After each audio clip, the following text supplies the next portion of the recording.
جو اللہ تمہارے لیے چاہتا ہے کیا تم اس سے بہتر اپنے لیے چاہ سکتے ہو؟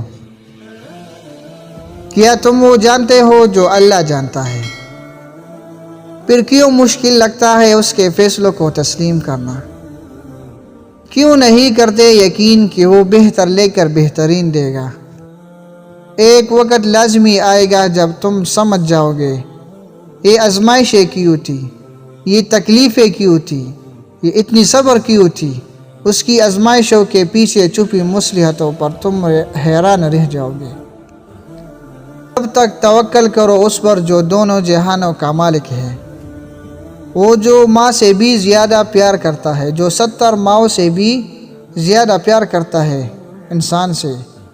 اس نے آزمائش میں ڈالتے ہوئے کچھ تو سوچا ہوگا، اور جان رکھو کہ تمہاری زندگی میں کچھ بھی اللہ پاک کی مرضی کے بغیر نہیں ہوتا۔ تمہاری آزمائشیں اللہ پاک کی رضا نہیں تو اور کیا ہے؟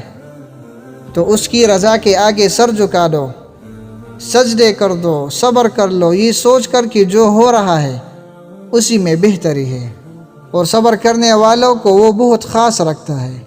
ان اللہ مع الصابرین۔